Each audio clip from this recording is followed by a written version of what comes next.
बॉलीवुड में अक्सर होता है, फिल्म रिलीज से पहले ही ड्रामा शुरू हो जाता है, लेकिन शाहिद कपूर की ओ रोमियो के साथ जो चल रहा है ये नॉर्मल कंट्रोवर्सी नहीं है। एक तरफ अंडरवर्ल्ड का नाम, दूसरी तरफ लीगल नोटिस और फैमिली एलिगेशंस, और सेट के अंदर लीड एक्टर का लास्ट मोमेंट एग्जिट। आज हम ओ रोमियो का प्रॉपर पोस्टमार्टम करने वाले हैं। क्यों एक बेटी ने फिल्म पर सवाल उठाया, क्यों रणदीप हुड्डा शूटिंग से पहले निकल गए, और क्या शाहिद का ये डार्क अवतार एनिमल लेवल का धमाका करेगा या रंगून रिपीट होगा। अगर तुम सोच रहे हो ये सिर्फ ट्रेलर रिव्यू है तो गलत हो, यह है reality check. Welcome back to सिनेटेल्स।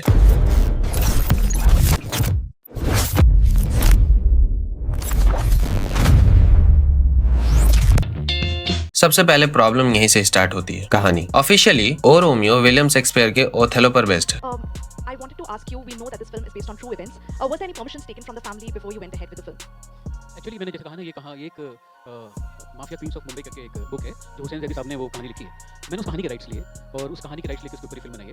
I didn't think, because मैंने वो उस कहानी का जर्म है और उसके ऊपर बेस्ड है, कैरेक्टर्स वही हैं, मगर इसमें हमारा फिक्शनल भी बहुत है और वो परमिशन शायद हुसैन जैदी साहब ने ली होगी या लेनी चाहिए थी। तो मुझे नहीं लगता था कि मुझे कोई जरूरत है, because it's based on a story which is part of a book.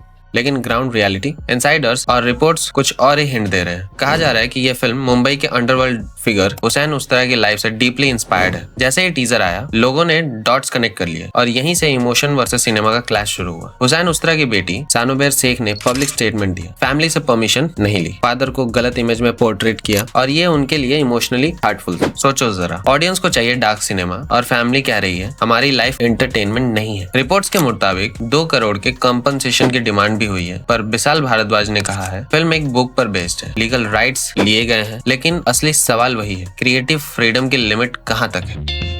अब आते हैं अंदर की आग पर। रिपोर्ट्स के अकॉर्डिंग रणदीप हुड्डा फिल्म में मेन एंटागोनिस्ट का रोल प्ले करने वाले थे, लेकिन लुक टेस्ट कंप्लीट, सब लॉक और फिर शूटिंग से कुछ दिन पहले exit. Official reason date issues और फैमिली रीजंस। पर बॉलीवुड को जानने वाले इतना जानते हैं, जब डेट इशू बोला जाता है इसका मतलब क्रिएटिव या ईगो क्लैश होता है। क्या 2 स्ट्रॉन्ग एक्टर्स एक साथ फिट नहीं हो पाए, या फिर पावर डायनेमिक्स का सीन था। रिप्लेस किया गया अविनाश तिवारी से, टैलेंटेड एक्टर नो डाउट, लेकिन सच ये भी है रणदीप हुड्डा का स्क्रीन वेट अलग लेवल का होता है। तो ये डिसीजन क्या था, बजट मूव, क्रिएटिव कॉल या पावर बैलेंस? कमेंट बताओ, अविनाश तिवारी अपग्रेड है या कॉम्प्रोमाइज?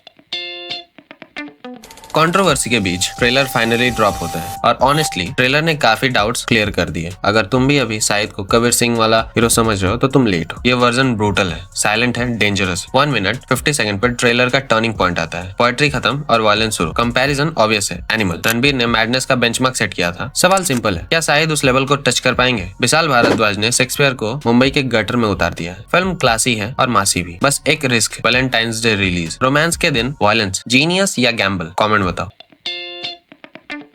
ओ रोमियो शाहिद कपूर का कैरियर का टर्निंग पॉइंट हो सकता है। शाहिद खुद कह चुके हैं, after 21 years I still feel to prove my self. ये फिल्म एक्टिंग के लिए गोल्ड है। विशाल भारद्वाज के साथ एक पैटर्न भी है, अवार्ड्स मिलते हैं, बॉक्स ऑफिस स्ट्रगल करता है, रंगून याद है। अगर फिल्म चली हैदर और कमीने की तरह तो Shahid back on the top, अगर नहीं चली रिस्क हैवी पड़ेगा। एक तरफ फिल्म, एक तरफ फैमिली का पेन, दूसरी तरफ सिनेमा का सच। अब डिसीजन तुम्हारा है। ट्रेलर देख के क्या फील आया कमेंट बताओ, लाइक करो, शेयर करो, सब्सक्राइब करो सिनेटेल्सिया को, क्योंकि यहाँ हम सिर्फ सरफेस नहीं अंदर तक जाते हैं। मिलते हैं नेक्स्ट वीडियो में, तब तक के लिए मेंटेन द पीस।